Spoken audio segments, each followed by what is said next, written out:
What's up, YouTube? It's your boy Skye Valentine. So I haven't been vlogging a lot on my YouTube channel. Um, Instagram is my to-go-to, so it's typically where I do all of my vlogging from. So if you guys are not following me on my YouTube page, I'm sorry, not on my YouTube page, on my IG page, make sure that you follow me on my YouTube page. You can follow me at Skye underscore is underscore king. That's king with two eyes. Make sure that you guys tune in. What's up, D Green? How are you? Hey, Scott, my favorite guy. Thank you so much. So listen, as you can see from the video, I decided that I was going to set the record straight and address certain themes that I believe that people have a little bit misconstrued. Um, Before now, I was trying to take the high road and saying, you know what, I'm not going to address it. People are going to always have an opinion about you, but sometimes it becomes to be a little bit too much. It becomes to be a little bit overwhelming. And I think that there's a fine line. I believe that when people speculate, people oftentimes converse with one another and concoct these stories and pass it off like it's true. And it's like it's true tea. And because we live in a world where now we're on this platform, people have seen us on this show. When people begin to talk, it's like, oh my goodness, this must be fact because this person said it. No, just because a person's on a particular platform does not necessarily make it factual. People lie all the time on reality TV. Okay, it's no different because we're on a YouTube series. I have seen certain, vloggers or bloggers, if that's what you want to call them, in regards to my role and my position on Chasing Atlanta. Um, and sometimes it's laughable because these are people that have never reached out to me to get the story or to get the tea. They went, through the back door about getting certain cast members or what have you. I believe that it's okay to do your homework. I believe that it's okay that if you really want to know something about the person, then you go straight to the person. But I don't vlogging anymore. I just think that it's like it's gossip. The fact that people sit around and want to know what I am and what I'm and where you're doing it from, negative to say about me chasing or not chasing a dream, it's almost laughable. How can you dictate what I am and am not doing? You know what I mean? If you was doing better and you got your shit all the way together, then I would applaud you, right? That's just my ministry. That's just where I am mentally, right? Blog about me. Um, I can't even remember his name. I guess it's James something or Alex something. Alex something. Alex the Experience or whatever his YouTube name. And oftentimes fans send me a lot of this stuff. And then I saw a vlogging that two other young men did with Q from the show. Now, keep in mind that the show has been over and done with. The reunion show has been over with since June the 6th. We were supposed to be doing the reunion show July 6th, but T.S. Madison was booked up. I had prior obligations, so I didn't attend the reunion show. And then I'm kind of glad that I didn't attend the reunion show because I just felt like that it was just going to be really, really messy. And so I want to be very clear about both both vloggings and or reviews. And I also want to be very clear about why I did not attend the reunion show. First, I'm going to address why I did not attend the reunion show. I felt like all season long, I tried to be at a happy medium. I tried to stay out of situations that didn't really involve me. I felt that I was trying to be a support system and have an allegiance to those that I came into the situation with. That being both Devon and that being both Cameron. Those are my ride or die bitches. Those are people that I actually have a friendship with outside of the show. When Montel came along, I started to form a relationship and friendship with Montel. He's someone that I do consider to be a part of my circle. I think that we all have, different things going on in our personal lives. And so sometimes it's hard for us to be around each other or see each other or even talk to each other every single day. However, those are people that I genuinely consider to be friends. I believe that regardless of whether cameras is there or not there, when we get up together, it is always genuine between us four. Eric is someone that I'm still building a friendship with, but you know, Eric is somebody who's cooler than a fan. And I absolutely don't have a problem with Lyric. Lyric is someone who has grown on me. I think that it just really took an adult, mature conversation from first season into our second season. And so I have a love and respect for him on so many levels. Sometimes he's my conscious talking to me. And so I appreciate that from him. Um, what's up, DJ? How are you? And so I appreciate that. Let me see. And Jaylon and I, we just have a mutual respect for each other. Jaylon and I have both said that we're not friends. He's not somebody that I converse with outside of the show. Our show is just like any other show. It's when we're in season, we show up, you know, to work together. Once the season is done, we all go our separate ways and return to our everyday lives, and that's just pretty much what it is. So, yeah, that's how that goes. I felt like with me, I gave everybody the opportunity to say what they needed to say to me all season long. I'm a person that I address things head on. I don't go, you've never seen me tell another person what someone else said about me, did to me, what they said to them, what they said about them. You've never seen me in a messy moment. So when people say I stir the pot, I have a tendency to ask, what's going on? You get what I'm saying? Most of the time, we kind of know what the storyline is because it's already been blown up. You have to realize that we're on a reality show. And just because it's on a YouTube platform, it doesn't mean that we do not talk amongst each other. So most of the stuff that has happened off camera that tends to kind of spill onto camera are things that we've already discussed via phone, or maybe we've met up with each other, we FaceTime with each other, just whatever the case may be, to talk about the situation. But for you, the viewers who have to watch the show, we have to capture that moment so that people are not really lost in regards to the storylines. We have to do this on camera. It's no different than any other reality show that you see. Now, most of the time, you know, because it has been said that Skye is the leader and Skye sticks his nose in certain situations, I never had to address anything for anyone. But if I'm going to be your friend, it's going to always be duly noted that I'm going to have your back. I believe that any real friend would. And what most people do not understand, it's not a childish move. It's not about not letting a person be a man and or a woman. But I believe that when you are a real friend and you trust the integrity of your friend, you don't ever have a reason to question that. So in any situations where you see me addressing something for my friend, if my friend is not there to defend themselves, I'm going to let them know that I have their back. And I'm going to address it.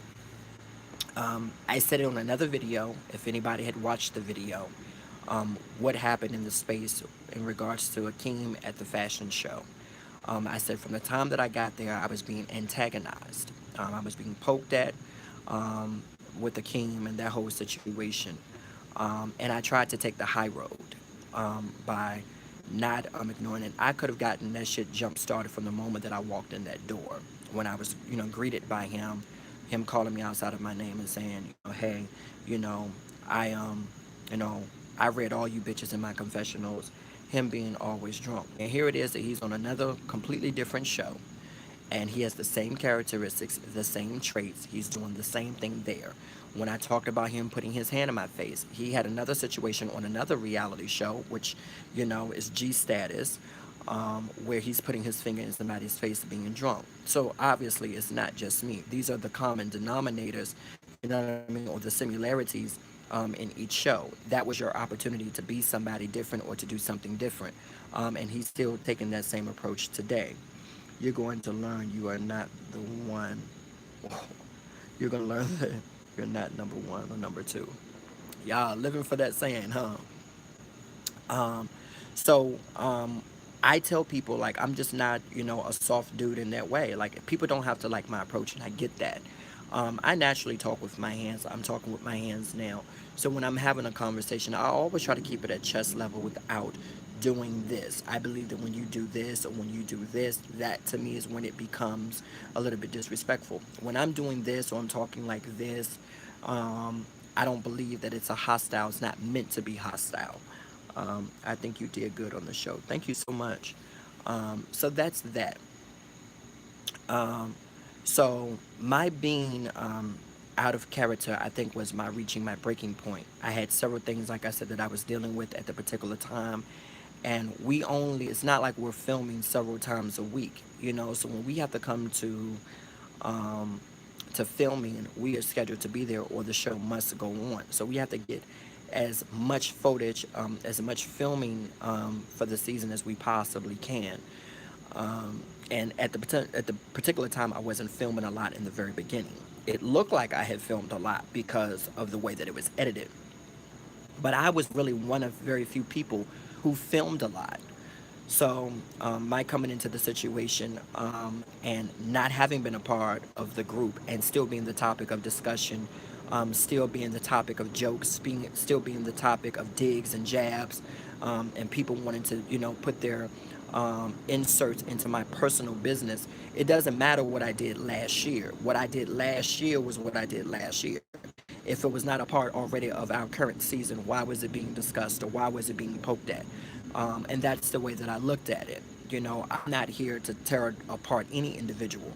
I believe certain statements that was made, I think in regards to certain people on the show, I believe that my position was to represent not just myself or certain people on the show, but it was to represent people in our society. When you say that, if a person has a 9 to 5, then they're less than. Even though you're not saying that outright, the approach or the understatement that you're making is saying that, well, these are a bunch of bitches that work 9 to 5. They're not bosses. Well, we never said that we were bosses. You get what I'm saying? So to me, that's like beating a dead horse. Why are we addressing things and or statements that isn't being used by us? I never said that I was a boss. Cameron, who has a business of his own in addition to working a 9 to 5, never said that he was a boss. Devon never said that he was a boss. You know what I mean? Lyric never said that he was a boss. None of us used that term. That came from very specific people. Even Akeem never said that he was a boss. So when you're saying statements like that, no one is saying that they're a boss. That to me becomes a degrading, a degrading label that you're trying to place on someone else because you feel more superior than, and then you feel that these individuals are less than. The situation with Q and I, let me dig right into that in regards to how I felt about him, so that people can be very clear about my dislike for him. Um, and then I'll leave it there. Um, it wasn't just about the radio show interview that he did last year with Jalon. That was like one of those a prejudgment situation based off of some of the things that he said, and then what I heard after the fact. It wasn't just about what he said on radio, on camera at that particular time, um, but it was what he said after the fact. And we have mutual friends, um, not just mutual friends, but coming apart and aboard on production. There were certain things that was put out in regards to his demeanor and things that he was saying coming into the situation. So for me, it was like, I'm going to be fair. I don't want to be rushed to judgment. So let me just kind of lay low and peep the scene. And most of the times, you kind of see me drinking my drinks and just kind of observing. Despite the fact that he had a friendship with Jalon, I was still willing to give him an opportunity to be somebody completely different, to be an individual and not just part of what I like to call a yes girl. You know what I mean? Meaning you're just there to co-sign. When he came in and he sat at the table and he's talking to Jalon, and Jalon is talking about putting people to work, he's actually co-signing. If you were a real type of motherfucker or a real type of bitch, you would have simply checked your friend and say, hey, that's not cool. These individuals, even if you feel that you're a little bit more superior than them or you have something going on, just, hey, friend, just focus on you. Like, you know, why are you trying to work these individuals? For what reason? What motive? That real bosses don't have to try to put people to work. Real bosses focus on themselves and they focus on their business. You get what I'm saying? Now, granted, even if our interactions, because of the show, we do have to interact with each other, the way and the approach that you have can have some type of backlash. You get what I'm saying? it can tarnish your brand because people really do think that that's who you are. You get what I'm saying? If you'll work some of your castmates, and you'll work a customer because these are people that you do not know. You get what I'm saying? So as a friend, as another quote unquote boss, him telling him, well, you shouldn't hang around people who are not doing anything. You had never met any of us. So how did you know what we were or what we were not doing? And even if you watched the show last season, and you felt like, okay, well, I don't really know what these individuals do. Did you really pull people to the side to really try to get to know them authentically? You didn't really do that versus you inviting them up to your radio show. Well, if you're trying to get to know me, I think that outside of what was going to feel like an interview process, which I personally didn't feel comfortable undergoing, if you really want to get to know me, let's do a scene where it's just you and I. Maybe we're having lunch. Maybe we're having dinner. Maybe we're going to the park. He likes to work out. I like to work out. Let's go to the gym. He didn't try to create any other spaces for us to get to know each other, and that was the issue that I had. Then aside from that, him placing himself into certain situations, and trying to quote unquote be the mediator between certain situations, he only made it worse because he was going to tell one individual one thing about the individual and then coming back to tell the other individual, and now you want them to sit down to have a discussion. These were things that the cast themselves collectively felt that had nothing to do with Skye.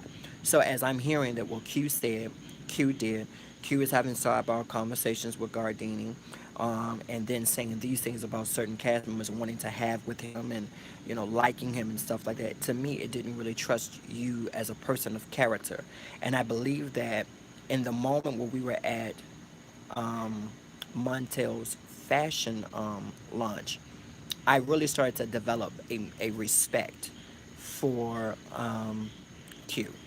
I really did, because you see me interacting with him, you see me having a conversation with him, and I felt like, okay, this is actually a person that I felt like I too could develop a friendship with, and or at least a camaraderie with. I felt like, okay, he's very opinionated like me, so I felt there was a mutual level of respect. What I did not respect was in the moment when we got, even if I didn't show up to, your radio show, there was several radio interviews that you did with several castmates, and meaning more than one, not the number seven, but more than one, and then posing certain questions, and doing it in a very shady way, and asking them, on air on your radio show, well, what's the problem with you and your friends? At a time, it was very case sensitive. It was case sensitive to Cameron. It was case sensitive to me. It was case sensitive to Devon, because all three of us were not in the best headspace with one another. And you have to realize that, again, being on such a platform, being on this show, it mentally and emotionally takes a lot out of you. It does. People think that it's really super easy, but when you have real life happening to you at this time and people are doing things to make a good show, you like, fuck the cameras. This is like my real life that you're playing with. Most of them didn't really have a real storyline. It was just like, hey, I'm at this event, or they were sending footage in. You get what I'm saying? And that was just that. Hey, Skye, set it straight. Thank you so much, Outspoken One. I appreciate it.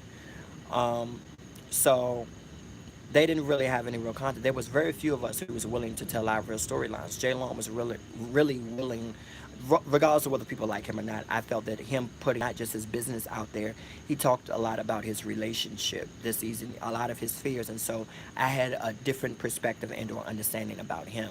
Montel talked a lot about his personal, even though it was something that a king brought to to the group, and brought to the public, he was still willing to address that, and you get to see him being vulnerable. Myself, about a lot of the experiences that I was experiencing as life was happening at that moment. Um, you have Lyric, who's being very openly candid about a lot of what he was going through. You had Devon, who was dealing with issues in regards to trying to build his brand, trying to recover from the demise and a lot of the things that happened last season, and then trying to come into a new season with an open mind, and then, having to defend his relationship. You know what I mean? And so having his relationship tried, and then his friendships being tried at the same time. So I know that the season was typically rough on him. Cameron opened up about his, his cancer situation, and then shedding the light on, the negative stigma that people have in affiliation. That if you are a person that you've been hospitalized and you're gay, then automatically you have to have been HIV positive. So a lot of the things that we were addressing this season, there was a lot of positive content. But most people didn't focus on the positive content. They only focused on the negative. They focused on the negativity and the arguments because that's what people tend. They like that. They like to see the negativity. Um, I personally have never tried to walk into any situation being negative. It's never been my approach. In most of those scenes, y'all see me what? Chilling, or you see me listening, or you see me having a cocktail. You know what I mean? And to be around this group, bitch, you gotta have a cocktail. And so that was that. So my intentions or my wanting to give everybody the same opportunity and build with every single person on this cast has always been pure. I wanted to come into this season hoping that um, that we would all be able to get along. Um, I've had the same role since last season. I just typically say probably what everybody is thinking. I think that what has been the problem here on Chasing Atlanta is that everybody is trying to be Nene Leakes. Everybody wants to be the opinionated one. Everybody wants to be the one who feels superior, and everybody is less than. What we did last season was something that was monumental because we became the number one YouTube series out, across the board. And to see other shows that are out and they're doing the same thing, whether it may be a little bit different, whether they may have better, camera equipment, better mics, whatever the case may be, I believe that Chasing Atlanta was the one who kind of really put us on the map. And there were other shows that I believe that was out doing their thing, like a Bad Boys Club. I have to shout out the producers of that because they were the first ones that really put a cap on um, gay reality TV, as we call it, in regards to a YouTube series. However, I believe that when Chasing Atlanta came along, we broke through that barrier, and it allowed people to see very different six individuals. And although it may have some negative content at times, that we were able to tell a specific story and or truth that exists within our culture across the board. It's not just Atlanta. Gemini Films, yes. Um, Not just in Atlanta, it's in New York. It's not just in New York, it's in Miami. It's not in just Miami, it's, what I'm saying, in LA. It's not in LA, it's in Houston. It's in Dallas. You know what I mean? It's in Virginia. It's in all of these places. You get what I'm saying? It's in Philly. It's in what, Memphis. It's in New Orleans. Wherever you go, in the gay culture, it's something that is that's present. Not just in the gay culture. It's in hip hop culture. It's in black culture. It's just a culture in itself that I believe that drama and shade and competitiveness will always exist.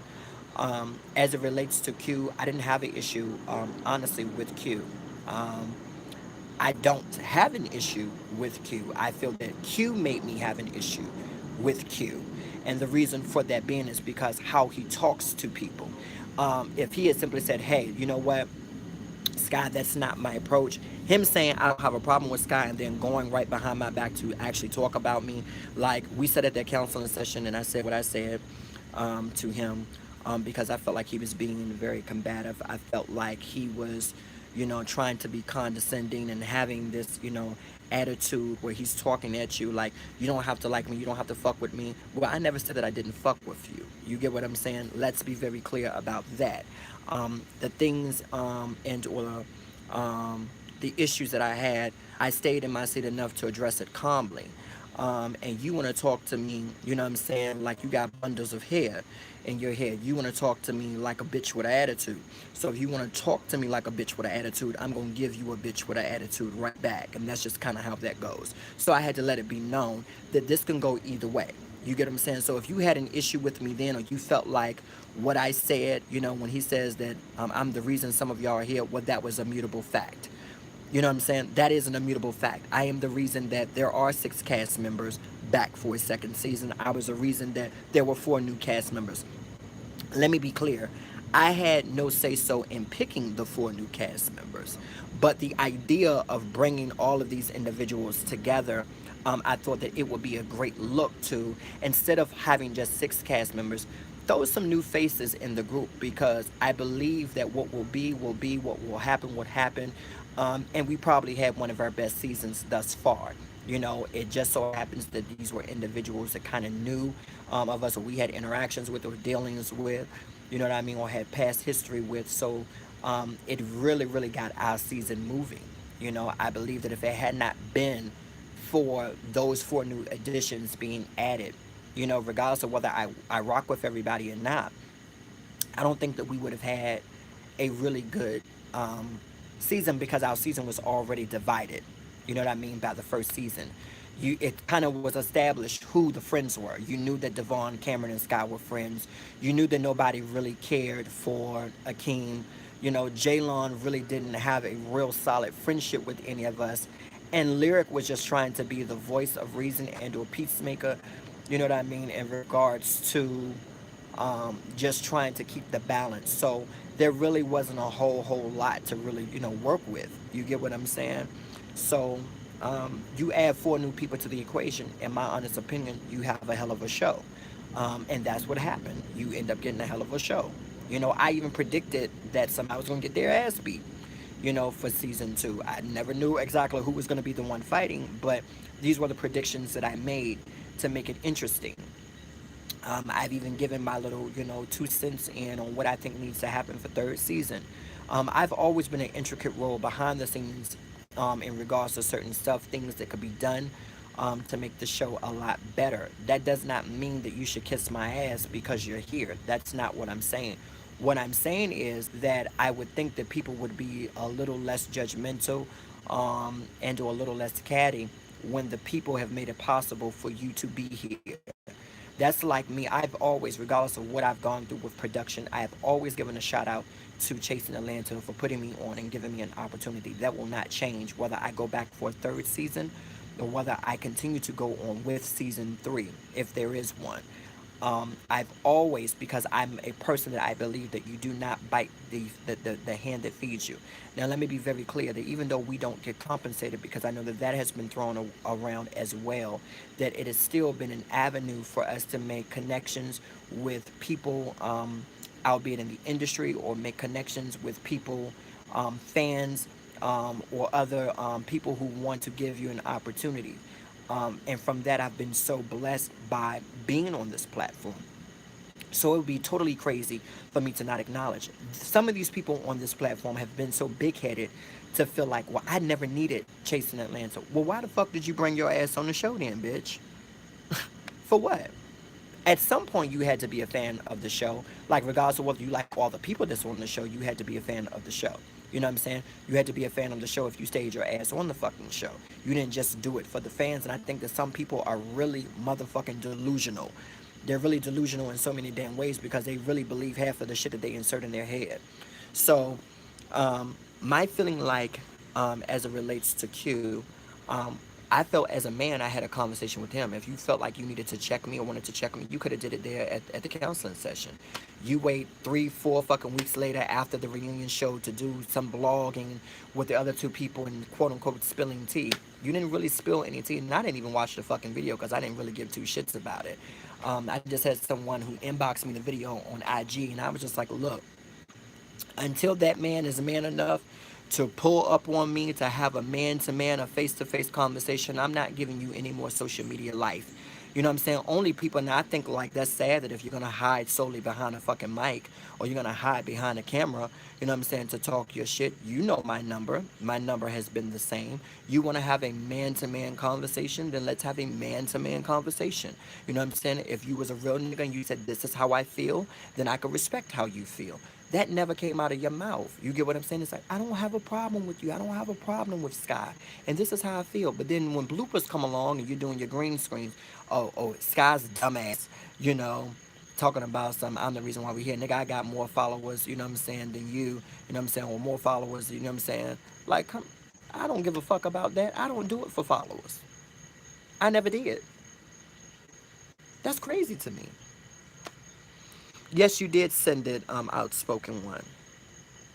I was not trying to like really bring you in it, but yes, you did send it. But that was like my whole ordeal. Like, you know, you're still doing interviews talking about Chasing Atlanta, still riding the wave. None of us have really done interviews since Chasing Atlanta has ended. I don't think that we really even care to really divulge in a lot of the negativity, you know. Um, but you're still vlogging and blogging and still talking about it, you know what I'm saying? But you're so booked and so fucking busy. That's just totally crazy to me. You seem to have time to still discuss your previous cast members. Well, you know, maybe business is not that good at all. I don't know. My only thing with him is that I saw him as being a person, because we were friends on social media. We were friends on Facebook. I don't know if we were friends on IG. I don't think we became friends on IG until the show started, the season started. But he was a person that occasionally on my timeline I would see him post inspirational posts. And it was talking about, you know, chasing your dreams and following your dreams and how blessings unfold and all of these different things. And then I see, you know, you trying to bring and tear people down on Chasing Atlanta by saying, well, you're a boss and you should be hanging with people that ain't doing shit, you know, or you're talking about someone else's, you know what I'm saying, how they dress and their fashion and all of that, who doesn't have an issue or a problem with you. You get what I'm saying? I just saw two completely, totally different person. Are you a person that's here to uplift people? Or are you here to tear people down? You get what I'm saying? And so that to me was fake and fraudulent. I have no choice but to express that. You get what I'm saying? You even said when you did Ty and Mike's, what you call them, you shaded your whole cast members by simply saying, you know, is everybody going to be here? Or are y'all prepared to go to sleep? You were still throwing jabs and shade then, and you had not even sat down at that moment with us at the counseling session. So you were still being combative. You were still being shady. There was nothing genuine. There was no real um, genuine motives or any pure moments to say, well, you know what? Let me give these individuals an opportunity to get to know them. You know what I'm saying? You still could have went into the season. You know, of course, he had people that he became quote unquote cool with. And most of them, from my knowledge, tend to deal with him or um, tend to back off of him. And I think it's because of a lot of the things that was said and a lot of the things that was done. Like it's like the damage was already done, and you have to realize that when you're doing this show or when you're doing reality TV, everybody is not going to be a punk. Everybody's not going to be a wimp. Just because you feel like you tell it how it is doesn't necessarily mean that your opinion is always warranted. Like it won't be.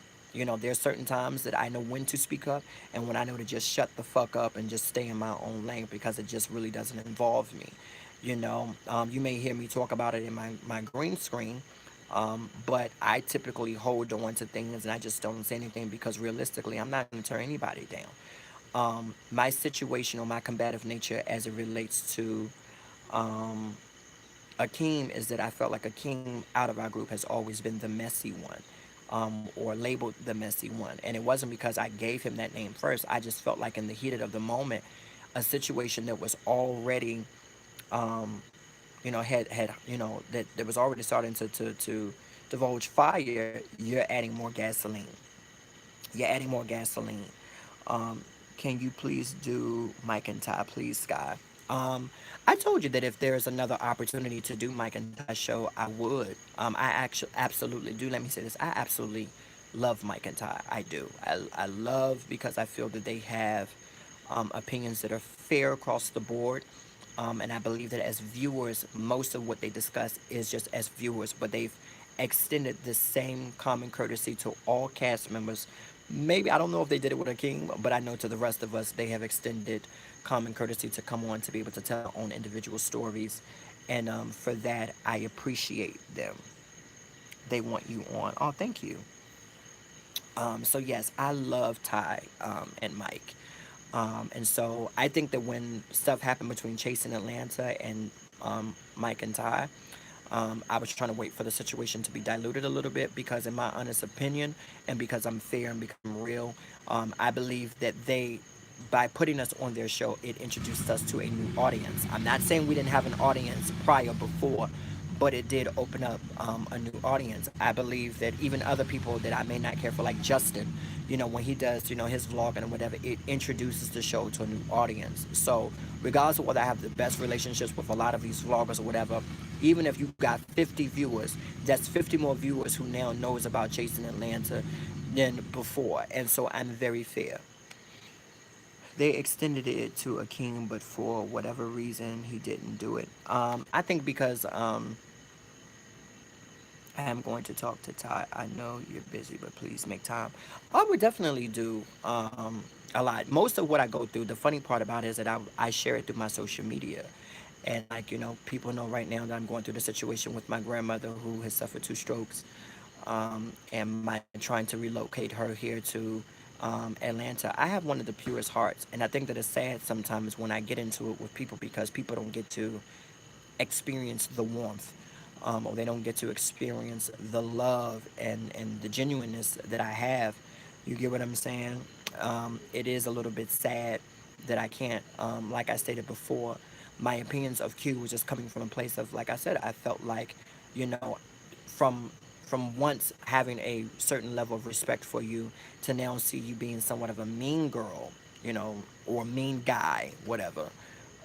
It just was like a turnoff to me in such a way that was just like, I don't think I could fuck with him because in my real everyday life, I don't like to be around a group of mean girls. I don't. If you're gonna be mean and you're gonna be shady, you know what I'm saying, you're gonna be tearing other people down. That's something that commonly happens within our culture. People feel like because they wear a certain label or a certain brand, if you're not wearing a certain label or a certain brand, you're less than. And those will be the people that have worked hard, that have money in the bank, you know what I'm saying, that have good credit, whatever the fucking case it may be. Those have been the people that, you know what I'm saying, not flashy. Those are the people that's the most humble. And then the people who have it almost feel privileged to it. You get what I'm saying? And what they fail to realize is that if God has given you a blessing and an opportunity, you don't tear other people down. And so that was what my real issue. So that's why I had that moment with him at the counseling session. And my telling him, you know, y'all coming onto this platform, you can't demean and degrade what someone else isn't doing. I did work for Shakana, you know what I'm saying? Shakana Joe from T.I. and Tani. You know what I mean? I was a personal assistant, not just myself. I brought my friend into the equation as well. That's documented on my IG page. You know what I mean? Unlike the rest of these individuals, like if I'm around a celebrity, I don't try to do it to expose or to exploit them. You get what I'm saying? I've never been that kind of person. Leandria Johnson is my pastor and close friend. You know what I'm saying? You'll oftentimes see me like tag her in certain stuff that she's doing, whatever the case may be. She hasn't done IPC Ministries. She just did an event um, at a church, a local church here in Atlanta. I went to go see her, Bakari and myself. Like, we have a close friend. Like, I won't screenshot conversations that we've had, via text or in our inbox because I feel like, why do I need to do that? If you simply think that I'm not doing it, if you couldn't come to me and have a conversation and say, well, Scott, let me find out who you are and what you're about. These are things that you would have been privileged to. You get what I'm saying? After the situation happened with Nico, I went to go work for Shakana. Nobody got me that opportunity. Nobody. I worked to get that opportunity. You know what I'm saying? I made that connection myself. No one introduced me. I wasn't out and saw her somewhere. Like, I reached out to her personally myself. That's how I got that opportunity. You know what I'm saying? I still occasionally still like at a couple events I still see her hairstylist or whatever, like we still talk, you know what I'm saying? Occasionally like I'll send a text, to her, stuff like that. Like we didn't end on bad terms, you know what I mean, or any of that. A lot of what has occurred on the show has received backlash, and that has hurt me professionally in that situation, and I'm not afraid to say it. So when someone says, well, you haven't worked with celebrities, well, what the fuck is that? Regardless of how big you think she is or not, don't discredit what I've done, you know what I'm saying, because you feel like you're a lot further in life. You can't discredit what I've done. That's just the reality of the situation. You get what I'm saying? So when people start barking and start talking out the side of their goddamn face about something they do not know, why? You know what I'm saying? Because I still typically live a regular life, because I'm not wearing red bottoms, because I like wearing snapbacks. You get what I'm saying? So does that mean that I'm not living my best life? You get what I'm saying? Because I don't drive an updated Mercedes. You get what I'm saying? Like, what the fuck? I can tell you one thing though. I can share one thing with you, that I'm not broke. I can tell you that I'm not starving. I can tell you that I'm being taken care of. I can tell you that. And it's because I make it possible to take care of me. That was my whole thing. You can't demean or degrade me. You can't put me down. When you pop shit, you are going to have to motherfucker. There are consequences. And I'm never going to change that for anybody. Okay? So let's be clear about that. Now, this other boy, what's his name? Alex. whatever talking about Skye. Skye is the problem. Um, I didn't even watch the shit because the little fucking shit that was on his head. Um, uh, look, um, the little antics and stuff. I respect everybody's personal opinion. I believe that we do have a freedom to speech. But I believe that when people say things that they know absolutely nothing about, and they make no avenue or no arrangements to do their digging or to do their research, I believe that before I go speak on another person's, which is why I don't really vlog about other shows, I just typically, from what I see on the show, I either make a decision of who I like and who I don't like. Like G Status, I'm a big fan of that. I also watched the Come Up ATL, and I have my favorites, like the Come Up ATL. You know what I'm saying? I like Quay. There are a couple other people that I like doing that show. I like Lil Tim Tim. There's just a couple of people that I like. You know, Rock. I know Rock. We have mutual friends. So there were a couple people on that show, on G Status. I absolutely love Milan. And it's crazy because most people would think that I wouldn't like a person like that. But I absolutely love Milan. I love him because he can switch it up. Um, I'm actually excited about Chasing Dallas coming out. One of like my good friends is on there, Tony. So I'm really rooting for Tony and hoping that he brings something to the Dallas franchise. So I support other um, reality TV series. But I believe that when you step into the arena to say, you know what, I'm going to do recaps and I'm going to vlog about them, that it would behoove you to do your research. Sort of like what Ty and Mike did. What they did was they started to give their commentary. Um, and once they gave their commentary, their perspectives on the episode or what have you, what they chose to do is that they chose to.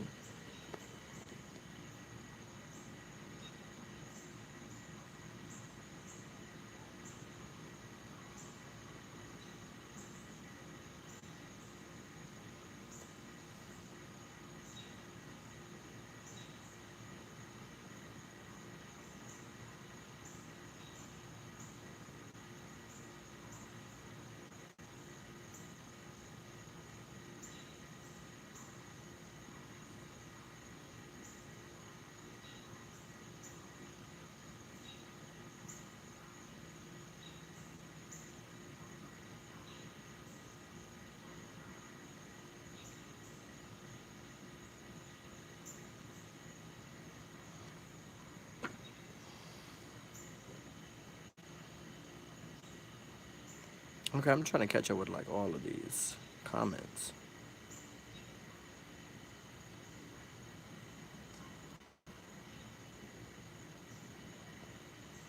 Okay. Yeah, this is me. I was catching with all of the comments. Thank you for being so real and candid, Team Skye. Thank you so much. I appreciate it. Um, so, um, again, um, so yeah, I'm really excited. I try to support everybody.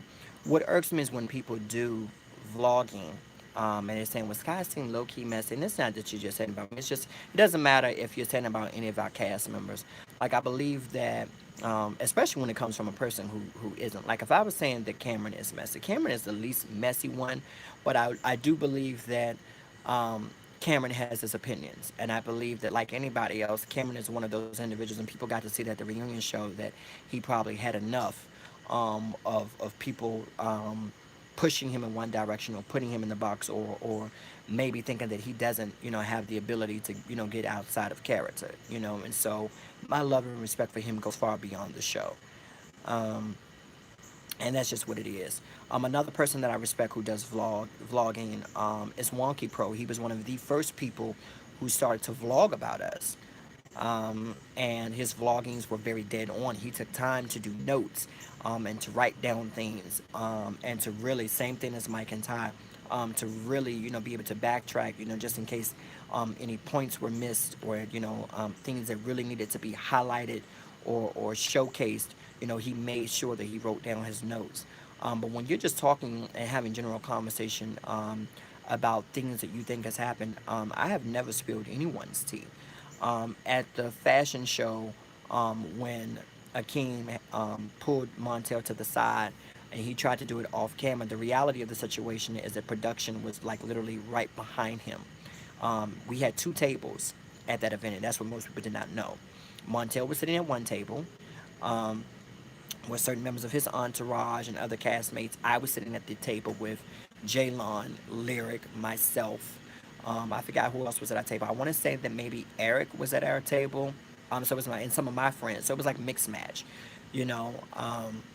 And so being there, and kind of seeing firsthand how messy he was being, yeah, I was a little bit offended because that's my friend. Montel and I have been having several conversations during the season about personal things that he was going through and struggling with, personal things that I was going through and struggling with. And so I did not think that it was fair to bring up something that you could have told him 3 months ago. It doesn't matter whether this person was in your inbox, whether he got in your inbox that day, or whether he got in your inbox 2 weeks ago prior to that. My whole point was, why did you want to tell him at an event right then and there, knowing that the camera crew are going to be following our every move? So you really don't, when you come to filming, you don't have a private moment because their job and their objective is to capture the things, you know what I mean, that you would expect them to capture. That's what reality TV is about. When you sign your contract, if you come to filming, they're going to record everything. If I go in the bathroom to blow my nose, you know what I'm saying, because I'm upset, they're going to follow me in that bathroom, you know what I mean, because you never know what could be said or what could be done. That's what makes good for great TV.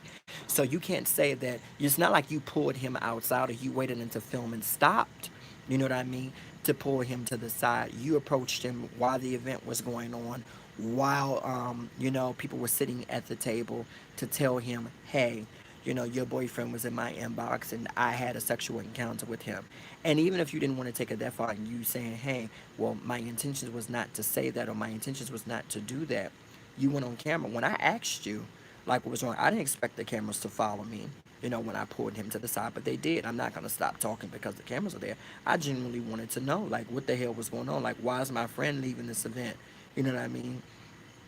And then you went on with having diarrhea of the mouth to say, well, his ex-boyfriend, I know his ex-boyfriend because, we had, a sexual encounter or a sexual moment. He put his hand in my pants. And then you not only said it to me, if you didn't really want to do any damage, you repeated it to me. And it was just he and I that were sitting there. You said it while Roman was there, which is, my best friend, who's also a mutual friend of Akeem's, surprisingly.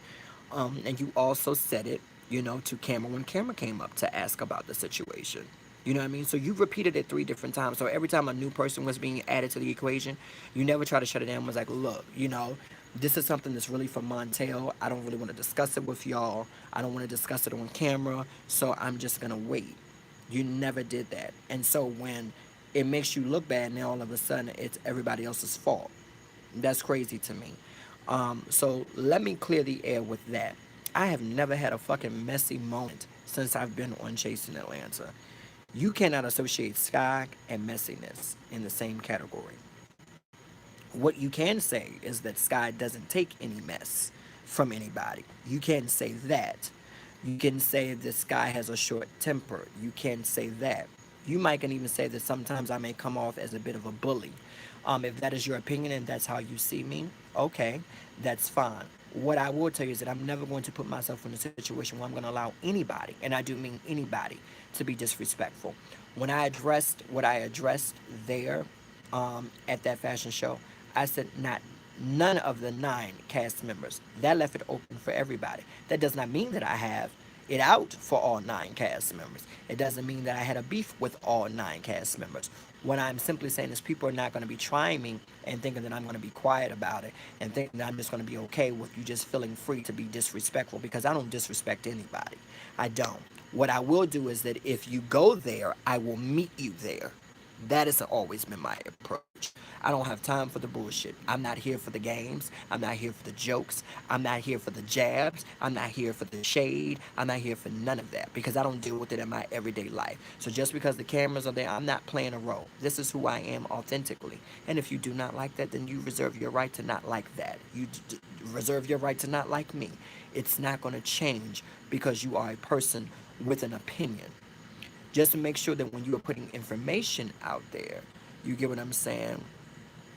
G Status. What is G Status? G Status is pretty much a new reality show that is out. I forgot the producer's name, but I mean, the show is lit. Like, I like it.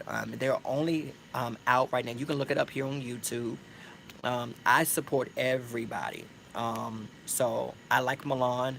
Sherrod and I actually live in the same apartment complex. It's crazy. He literally lives right across the way. Um, so yeah. So I love G Status. I'm trying to get into some of the other characters. I do like Charlie.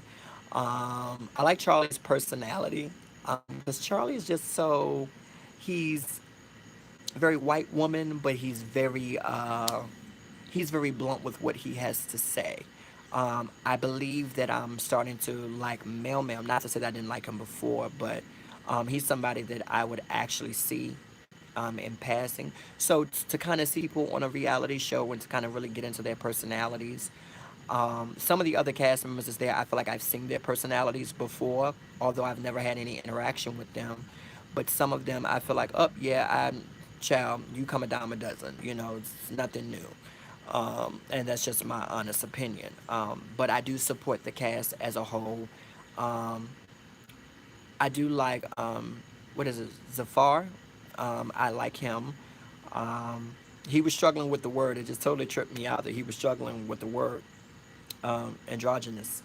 But it was funny. But I like him too. I believe that a lot of them are probably going to start to experience what we've experienced on Chasing Atlanta, and understanding that it's a difficult road when you're doing reality TV. But I like the show. I do. I support it. You might see me sometimes in the comment section. Um, Let me see something's coming. You just didn't want anyone to use you for a storyline, and it's nothing wrong with how you feel. Thank you so much. Let me see. He seems cool. Did you watch him on Mike and Ty? I did.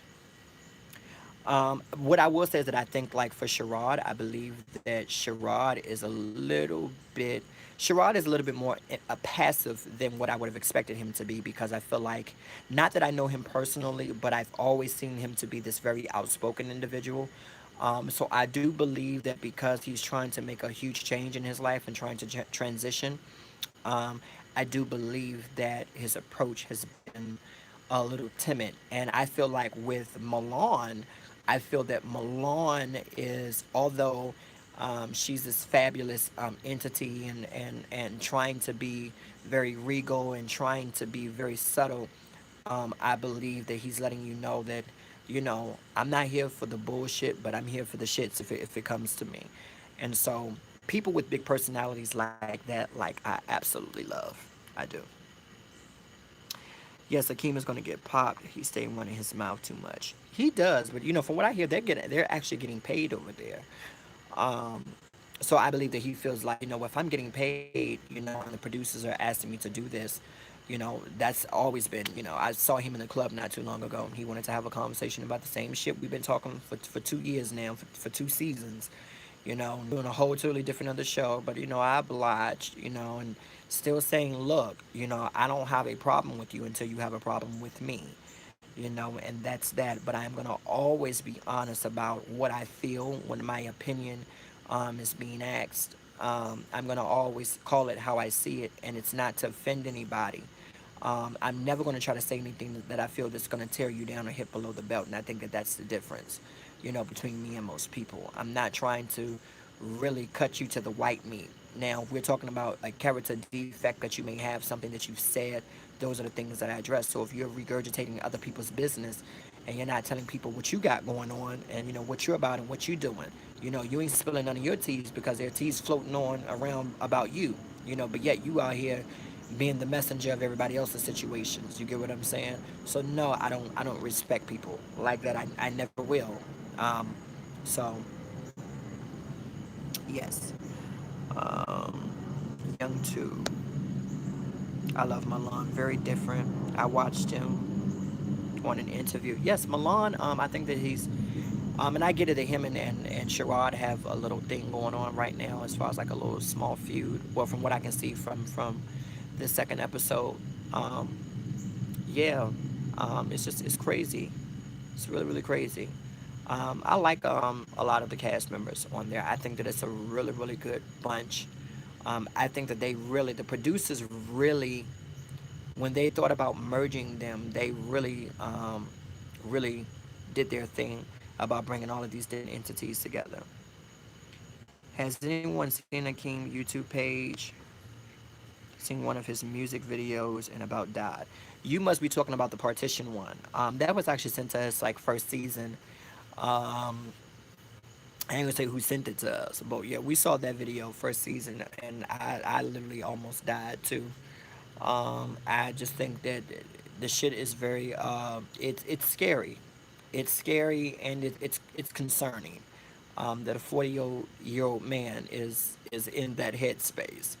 Um, but you know what? I will say that something nice about Akeem. Akeem can actually be fun. I believe that sometimes his shade and some of the things that he says in his confessionals are funny. I do believe that they are funny, and I believe that regardless of whether people like him or not, sometimes, even if people don't like you personally and may not want to be around you, I believe that people really like or enjoy seeing him because he's a character. And I believe that for a reality show, you need people who are characters. Most of the time, he comes intoxicated. And I believe that no one addresses that. I think that if people address that, maybe we might get to see a different side of him, as to why he drinks and stuff like that, So I don't know. It's a little bit different, you know. Um, I don't know. That rant he did at the end of the reunion was hilarious. Yeah, he was talking about numbers and shit. It's all about the numbers. He got a 750 credit score, which I didn't understand that. I felt like he was trying to shade us. And of course, I threw some clapbacks there because I was like, you got a 750 credit score, but you rent a room from a friend, because to my knowledge, you couldn't get a place. And him saying he got two BMWs, you do have two BMWs, but I know one of them is broken down sitting in front of that same person that you was renting a room from, who had to kick you out. Yeah, it's still sitting there, broke down. It's not a 2016. It's not a 2017. Um, yeah, it's not any of the recent years. So I didn't understand why you're saying you got a 750 and you're throwing that around. You don't have the same job that you had anymore. Um, so yeah, I just thought that that was just really crazy. But again, I get it that people have to make themselves look good. So I mean, do what you must. You know, so yeah, you know, I support, like I tell you, I keep up with what's current. So yeah, to each his own. Um, I just feel like, a king really does need guidance. This is all jokes aside of me not trying to really shade him. I believe that you're not going to get far trying to make other people your doormat. And that is like my message, honestly, for a lot of these guys who come onto these reality platforms and they try to tear other people down. And maybe that may not be my approach. Maybe I won't last in reality TV. I feel like I do have a future in it, but maybe I won't be one of those individuals who will last in it because I'm not willing to be scandalous. I've always tried to be true and authentic to who I am, and I just don't like to tear other people down. I would rather tell you how I feel than to go to every Tom, Dick, and Harry and to have a discussion about you and trying to be shady. Most of the shade that I have is fun shade and it's usually surface. Like I said, I'm never trying to tear you down. I only do clapbacks. When Gardini and I was shooting, I talked about his bathrobes, and stuff like that because that's really how I felt. I felt that they were bathrobes that he was selling, but it doesn't mean that I'm trying to tear him down. I never brought up about his past, about his crafting or his fraudulent activities, or, you know, he talked about it. I didn't have to do that. I brought up what was on the show, and things that happened on the show, whether on camera and off camera, and more recent things that I actually had knowledge of. I don't really give a fuck about what you did 2 years ago or a year ago. I don't give a fuck about what you did 10 years ago because I wasn't there. So I can't really tell you who you are past tense. I can only tell you who I see you as being today. Yes, because a lot of people know that you're tuned, you're turned down in a major, okay, plot line that you could have done with Nico. Would you start market? Would you start making YouTube videos like vlogging? I thought about it. Um, if it's something that you guys want to see, I will definitely do it. But I feel that sometimes when you're talking about vlogging and talking about other people, sometimes people can take what you say and they can run with it. And I've never tried to go looking for drama. I feel that's the easiest way to go looking for problems and drama because people are very sensitive when you're commenting on things about their lives. I'm very sensitive about, what people say about my life. You get what I'm saying? Because these are people who don't know you. And although you can ignore it, sometimes that when people say it a little bit too frequently, a little bit too often, like now me doing this video, now I have to address it because now it's going a little bit too far. I'm never going to not be an approachable person. If you have an issue or a problem, I invite anyone to have a conversation with me. I would be willing to sit down to have a conversation with you. I would, still be willing to sit down to have a conversation with a king. I'm always approachable. It's just how you approach me. If you're going to approach me, with the shade and the ignorance and you're trying to be catty, then I'm going to give you the same thing. You want to come sit down and talk to me like an adult and we can clear the air or whatever, I could do that as well. It really depends on you because I believe that we as grown men have to be in a better space. Like my first approach is not to always whoop your ass because half of the shit that come out their mouth, I probably would have already jumped on them. You know what I'm saying? And I probably would win. That's not shade, that's just an immutable fact. So, rather for me to try to even reside in that space, I would just rather, like, look, let's just bury the hatchet. You don't have to like me. You don't have to support who I am. You don't have to support what I do. You don't even have to think that what I'm doing. But to constantly speak about me in a negative content to try to tear me down to build yourself up is not something that's necessary and or needed, and I'm not going to stand for it. I don't put my mouth on anybody to talk about what they are or what they're not doing or what they could do or what they're not doing, because when you start to do that on these platforms, regardless of whether you feel like you're talking about me, what if it's another person who's just like me out in the world? Are you going to say the same thing to that individual who may love and support you? You get what I'm saying? If you're going to really uplift people, uplift people. I do it every single day on my social media. You know what I mean? And it's not fraudulent, it's not fake, it's not any of that. I do what I do because I want people to know, keep dreaming. I don't care if you have, there are a lot of people who have, had dreams, who's dreaming, and because of us, when they see us doing what we're doing, people want to discredit, and talking about Nico wasn't a real celebrity. You know what I mean? Okay, well, he doesn't have to be a real celebrity in everybody else's eyes. In my eyes, he was a celebrity. You know what I'm saying? He was a person who was big because he was my brother, and I'm supposed to support my brother. You get what I'm saying? He made it possible. Chasing Atlanta became #1 because of, his formula and because of what he contributed to the show. You know what I mean? And that same formula can be seen on this season. You get what I'm saying? I'm not going to discredit the man because, we may be in a different headspace now, or, you know what I'm saying? Or because we had the feud or the falling out that we had. I'm always going to give props where props is due. If you're out and you're doing good things or you've done good things or you've accomplished good things, I'm going to give you your credit. You know what I'm saying? As far as that man singing, that man is gifted. You can hear his music. You know what I'm saying? Nico, you know, the Lost album, look it up. His videos can be seen on YouTube. You know what I'm saying? He vocally arranged that music. He wrote those songs. You know what I'm saying? He was in the studio like, he was a person who was serious about his craft.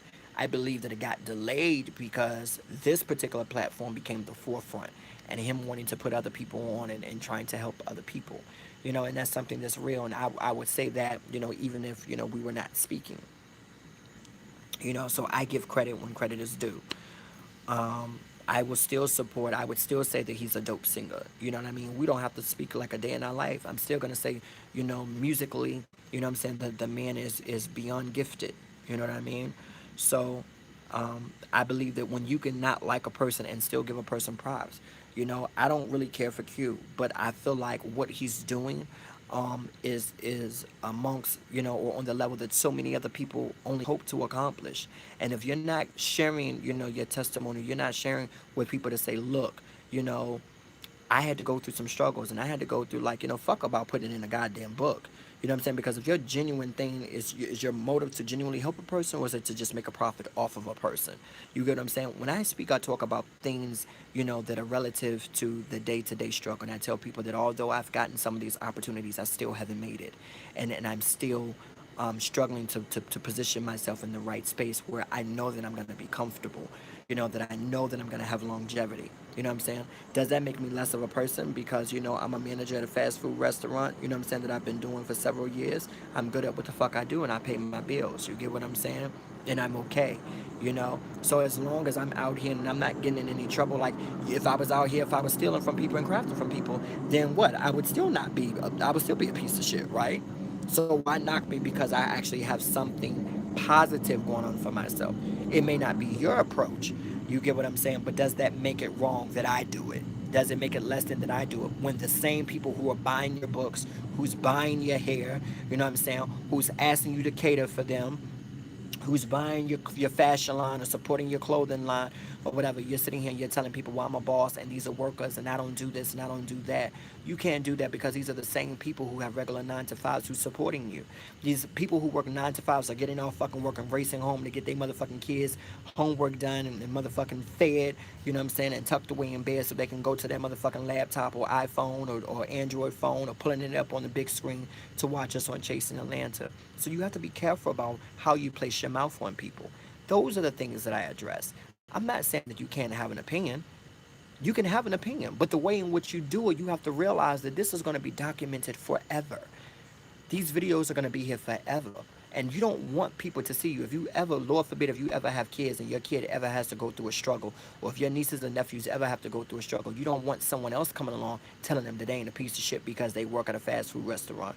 You know what I'm saying? Or because they didn't go to college. You know what I'm saying? Or because they didn't take a road that maybe you have taken. You know what I'm saying? Or that they have taken. You don't want them to be a victim. You get what I'm saying? So you have to be careful what you put out there. And a lot of them, I really don't think that they think it all the way through. I think they come to play a role and a character, and they think that they're gonna like win at it. And it isn't until that they get all of this disdainment that they started to clean it up that, this backlash. Now you wanna, well, now let me do a video. Now let me address it so that now I can clear it up and so that I can make sense of my actions. I ain't never have to come on, you know what I'm saying, to do a video to make sense of what I've done, other than for the fans who may not be able to read between the lines, or the fans who may not know the full story, to say, listen, this is what really happened, so that you all can get a understanding of what has taken place. You know what I mean? And to also to apologize because I'm a man. If I am wrong, I'm simply going to address the situation publicly to say, you know what, I'm sorry. That moment should have never happened. Although I felt antagonized by Akeem in a lot of those situations, my walking away from the situation, going to the bathroom to try to calm down, going outside to calm down, and you continue to keep following me with your combative nature. You know what I mean?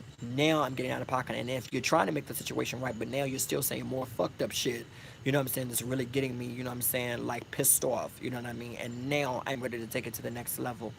Should that moment have happened? No, and I will still say to this day, it was not one of my finest moments. And the reason it was not one of my finest moments is because I've struggled so hard to not be that guy. When I was in my 20s, my early 20s, my mid 20s, I stayed fighting. I was always in a fight because somebody said the wrong thing and got out of pocket with me. And I felt like that was the approach that I had to have because that was the environment in which I grew up in. I grew up in a very violent environment. My mother was abusive to me and my sister, physically, mentally, and emotionally. Kids in the neighborhood who used to pick people at school used to pick. So, I would lash out, because I did not know how to control my emotions. I did not know how to control my temper because I felt like I wasn't going to allow people to push me over, you know what I'm saying, and to break me down. And the older that I got, it became problematic. So when you see me in those moments or in those scenes where I'm trying to walk away or when I'm breaking down crying, it's because I'm so mad that I'm really trying my best not to put my hands on somebody. It's like talking myself off of a ledge. And I'm really trying to be a different person, but I feel like people want to bring the old niggified individual, out of me. And that's what I'm not trying to happen. So it's really me struggling and trying to have self control to be a better person.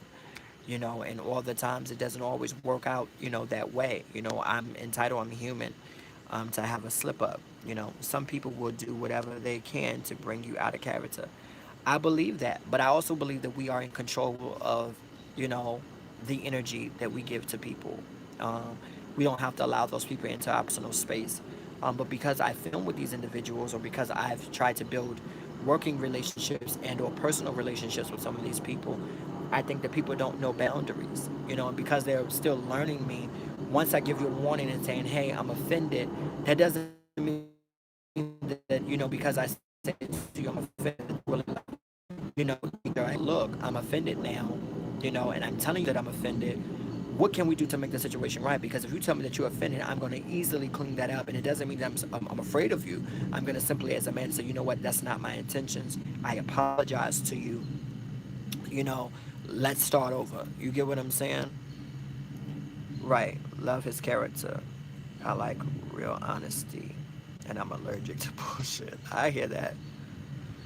So that's always been my approach. You know what I mean? I've been the same way since day one. And I'm sorry that some people, I get it, everybody is not going to like me. If you think that I'm messy because I'm defending my friends, then I feel sorry for the circle that you hang with and the friends that you have. I let my friends fight my battle. When they're speaking, you don't see me interjecting, you don't see me doing anything. I let them handle their own.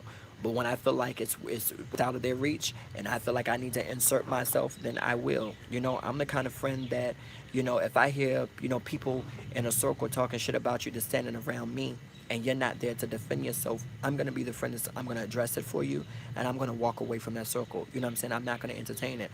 I'm the friend that if you have a relationship or a lover and I know that person done you wrong, you know what I'm saying? And that person try to come around me and want to speak and want to be, yo, what up, Skye? Deuces. You get what I'm saying? I'm that friend. You know what I'm saying? I'm sorry that people can't relate to that. If my friend don't fuck with you, I don't fuck with you either. And I get it that some people feel like you shouldn't be that way. I've always been, taught that if you have solid friendships and you trust the integrity of your friend, you know what I mean, then it should never be questioned. And I never have to question my friendships. You know, I'm gonna trust that my friend is telling me the truth. And until my friend gives me, reason to believe otherwise, and whatever the case may be, then it is what it is. I'm just not gonna be around you. That don't mean that I want to fight you or got no beef. You know what I'm saying? That just simply means that I don't fuck with you. You know, and I don't think that I should be penalized for that. And I think in most cases I have been. I tell people what is about what's morally right, and it's not about right or wrong. If y'all have heard me tell my friends in instances and situations that they're wrong. When I sat down with Devon and Jaylon first season, I told Devon what he was wrong about. I told Jaylon what he was wrong about. you know if I felt that Cameron was wrong about something, he and I was able to talk about it and address it. I do that with everybody. I do that with people that's in my personal circle. I did it with Nico. I did it with you know Bacardi. I do it with just people in general. It's just my nature. Because guess what? I want people to do the same thing for me. If people tell me, you heard me verbatim when Devon said, about addressing the situation at Montel's event and saying, Scott, I get it that you didn't want to fuck with everybody else, but I still felt like you could have came over and say, hey, friend, I'm so proud of you. Job well done. And I said, well, I did do it. I didn't do it to the masses, but you know what? That's fair. I who regardless of who I wasn't politicking with, that should have never kept me from my friend. I should have never distanced myself from my friend. You know what I mean? So I took ownership of that. I was able to say, you know what, that's right. That's fair. It takes a big person, to admit when they're wrong, you know, and trying to make that situation right, which is why we were always able to move beyond any issues or problems that we have ever had, because we're not trying to be disrespectful. Only genuine people can relate. When you are really trying to be mean, malicious, is when you have a problem. And that is why I have not been able to move beyond it with Akeem. I have not been able to move beyond it with Q because they failed to show that it's a genuine moment. I was unable at first to move beyond it with Gardini, but Gardini and I, when we had actually had we had two FaceTime conversations. The first time it didn't really go the way that I had expected, even though he probably felt like we had an understanding, some closure. To me, I didn't. I didn't feel any type of genuineness. Second time, I felt that it was very genuine, which was probably 2 days before we had that counseling session. And when we had the counseling session, it only made it better because a lot of what he said I could understand, you know. And to hear him say it abroad and in front of production and in front of everybody to say, look, Skye, I really don't have a problem with you. Maybe my approach was wrong. It was not meant to be malicious. It was not meant to be hurtful. You know, we actually cooler than a fan now. I don't think I would tell him all my deepest, darkest secrets. You know what I'm saying? And bitch, you come and wear a manila forward to honey like he did at the reunion show. But you know, we have an understanding. It's like, you know, I see you, you see me, and you know, we're in a great space. And as long as you're not trying to do anything that's gonna be malicious to hit me below the belt, and vice versa, then we can coexist. And who knows, maybe we could become friends one day. You know what I mean? I just think that it's something that we have to work towards, and it has to grow on me because in this circle, you cannot call everybody your friend. Um, but yeah, I would be willing to sit down and to have a conversation with um, anybody that I have a problem with or that I have a feud with because I believe that that's the adult in me. But what you cannot do is that you cannot continue to take digs on me on your social media, do interviews about me, you know, in the media, and still saying I don't have a problem, you know, with you, you know, but telling everybody else that there's an existing problem. You have voiced your opinion to everybody else but me. You know, if you a real man, you know, the only way that you're gonna earn Sky's respect is if you tell me to my motherfucking face. If you can stand and say, yo, this is how I feel about you. You know what I'm saying? You know, I'm probably not gonna give two shits, and you know, if you do get me out of pocket, you know, it's definitely gonna be a rumble. But hey, at least I know you said it. You know, at least I could say that you know he didn't go about telling everybody else. I just really don't respect people like that. Most of the people who know me have always said, "Skye, you have like a Tami Roman complex." And you know, it used to offend me at times. Like, what the fuck do you mean? Like, you know, although I love Tami Roman, people often sometimes see similarities because Tammy has the ability to be very mature and transparent, and a lot of what she says makes sense. Shady, will fuck you up, but you know has a very very big heart as well, and I think that that's the approach that I tend to have, you know, in a lot of situations. Um, Maybe not as messy and or as nosy as she can be, um, but what I will say is that a lot of similarities. I don't like hands in my face. I do like for people to tell me how they feel about me and not going to the masses. Even if we're filming on a reality show, I give people the opportunity to tell me how you feel about me. Don't tell Tom, Dick, and Harry how you feel about me because I don't feel that for another bitch to bring me something that you could have told me, I just feel like it's a weak bitch move. You know, only weak bitches like go and have sidebar conversations about people that they don't like or people that they have an issue with, especially if you don't come to me and we've seen each other on multiple occasions, we've been around each other, and you can't say it to me. So, you know, those are my only issues and problems. You know, to all of like I said, the people who choose to vlog about us, you know, I would say take a page from Wonky Pro, take a page from Ty and Mike. You know, the people that really try to do the research, not the people who's just being messy and just trying to get the tea. Because most of the people who's just trying to, and I ain't gonna say which vloggers. I don't even call them vloggers. You know what I mean? I don't subscribe to their pages. I just typically block them immediately because I don't believe that when you, it's almost like being when you try to make a career off of being messy.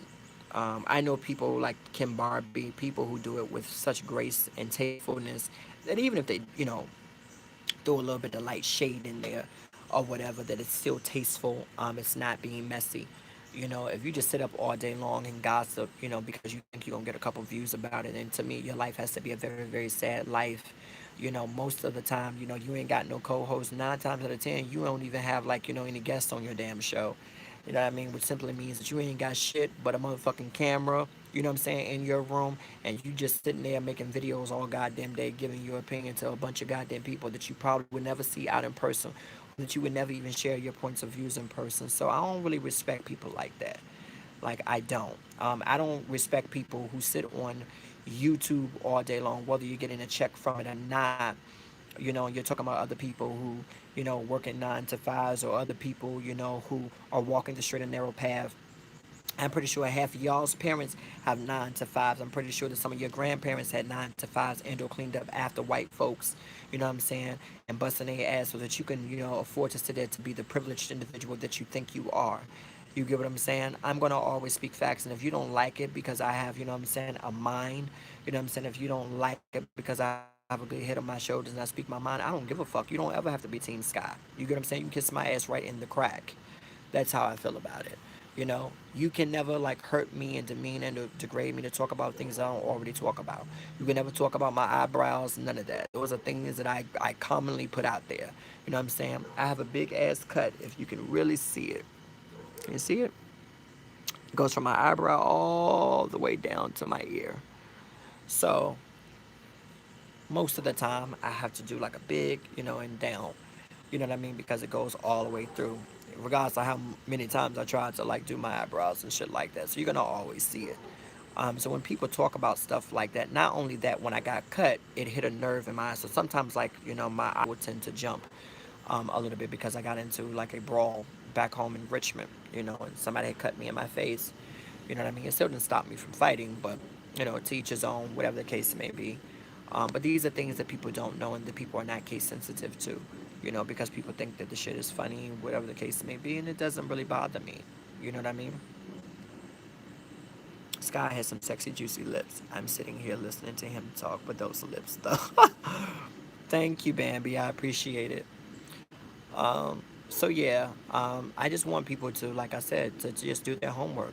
You know, if you want to know something about me, like, you know, fuck you listening to Tom, Dick, and Harry because they're not around me. They're not around me. They don't know anything personal about my life.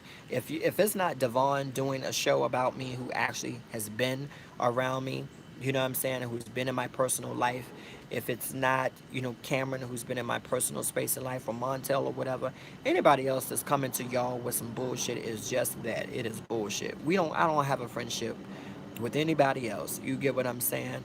If it's not Montel, you get what I'm saying? If it's not Cameron, Montel, or Devon, like, most people don't know any fucking thing about me. So just because somebody drops something to y'all, that does not make it tea. That does not make it real tea. You know what I'm saying? Just because a motherfucker give you a tea bag, bitch, you know what I'm saying, and a motherfucking mug, don't make it Lipton. That's just what it is. But, you know, that, to me, that just goes to show me that some people are willing to drink anything, even bullshit. So, hey, if that's what you sipping on, girl, don't let me stop you from living your best life. You know what I mean? If that's what you about, cool. You know what I'm saying? More power to you. Just don't bring the shit to me. So, I've literally been on here 82 minutes. I know this was a long video. I had no intentions of being on here very, very long. But hopefully this was able to clear the air. I try to stay away from the negativity.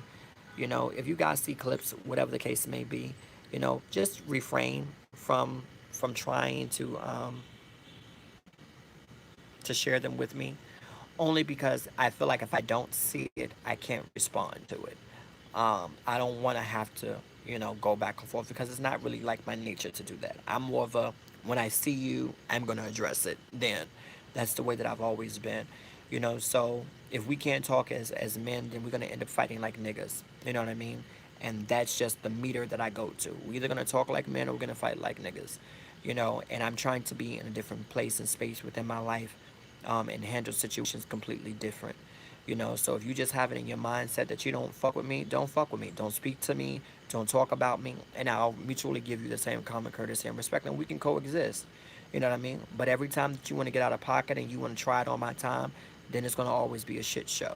And that's just realistically. I tell people all the time, I own two guns and a stun gun. That's not something that is, you know, inaccurate.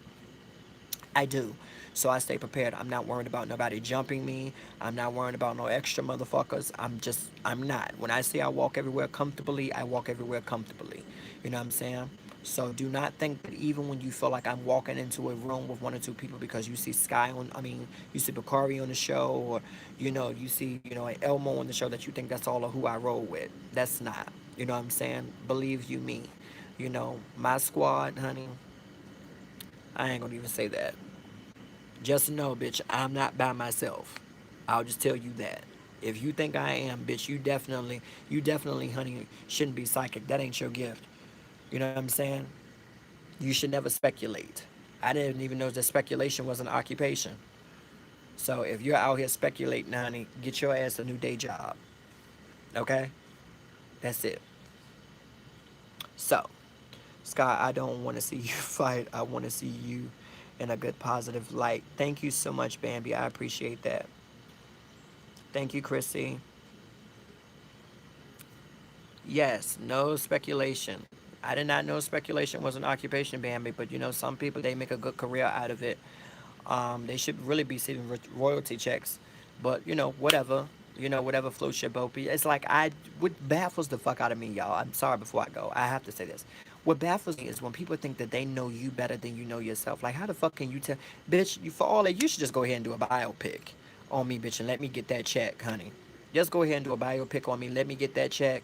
You know what I'm saying? So that I can, you know, especially if I'm a broke bitch. Let me get my coins. Let me get my check too.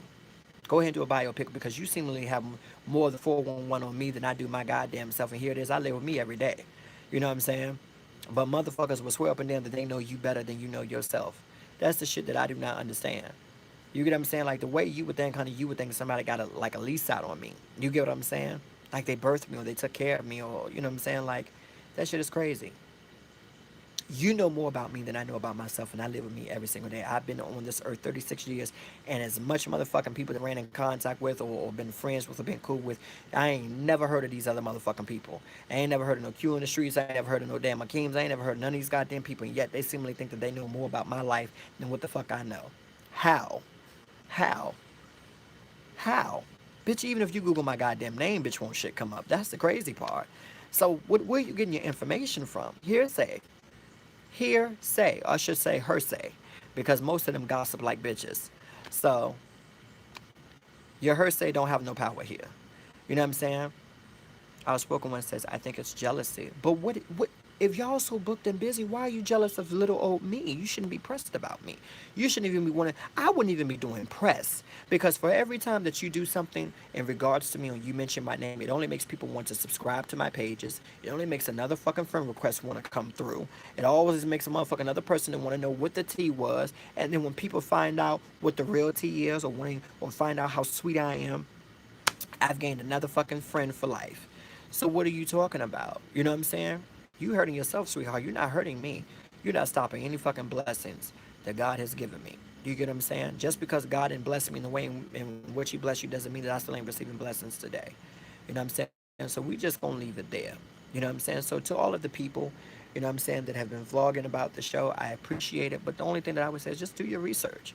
Do your research, you know what I'm saying? If you're gonna be an investigative reporter, if you're gonna have that approach, you know what I mean? If y'all gonna try to be the new Wendy Williams, it's like nobody's authentic anymore. Everybody's just seemingly stealing from each other and they think the shit is cute. And to me, it's a waste of fucking time, especially if you're gonna be sitting in your half put together fucking living room. You know what I mean? Trying to read someone. I just don't think that the shit is cute. You know what I'm saying? Get your life together before you start talking about everybody else. Like, what the fuck is your status? You get what I'm saying? What dreams are you chasing? You get what I'm saying? If you have built an empire from the ground up and you have more than 1,000 viewers, you get what I'm saying? And I do say more than, not less than 100 viewers.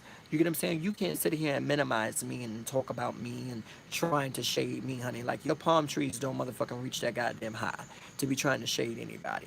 Get your life together before you start reading other people. And I think that that's the sad part. Yes, exactly. They're trying to be Mike and Ty. You know, and that's why I said, you know, it's just not cute. It's not cute. Your reception is bad. Like, child, I cannot with some of these people. I really cannot. The fact that I be on these people mind, honey, and I have never met any of these fucking people in person, honey. I don't even know y'all. You know what I'm saying? If I walk past you in the club, I probably wouldn't even recognize you because most of the time I typically have a cocktail in my hand and I just be focused on me and the people that I came with and enjoying life. And I would expect them to do the same. But I get it that, you know, everybody has a job to do. And most of them that's trying to vlog, y'all not even receiving any real royalties from the reviews that you're doing. There are people who actually get a check because of the views that they have. Y'all doing the shit, you know what I'm saying, not even getting a fucking check from it. You get what I'm saying? And you got to know to be shading somebody else.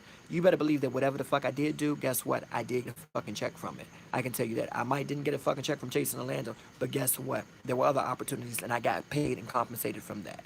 You get what I'm saying? It's enough that I got 2 motherfucking bank cards. I can tell you that. I have a business account and I have a motherfucking regular checking account and a savings account, honey.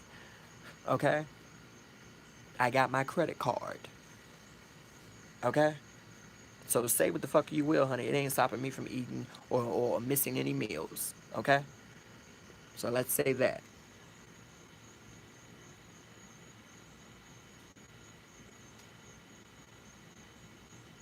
There. I appreciate you all. You know what I mean? Just continue to keep tuning in. Thank you all for paying attention and giving me so much compliments and following my movement, whatever. Please pray for my grandmother. Please pray for a safe transition. You know what I'm saying? Like, people don't really know what people got going on. So when people be fucking with me, they don't really know what headspace I'm in, because I'm a person that I'm a Taurus. You know what I mean? I'm sweet, but I'm still street. So just be mindful of like who you're talking about and what you're doing. You know what I'm saying? Because you never know what the fuck a person is going through, and a person could lash the fuck out, and then when you getting busted in your fucking head with a bottle, the first thing you're saying is, "Well, it wasn't that serious." Well, bitch, it wasn't serious to you. It was very serious to me.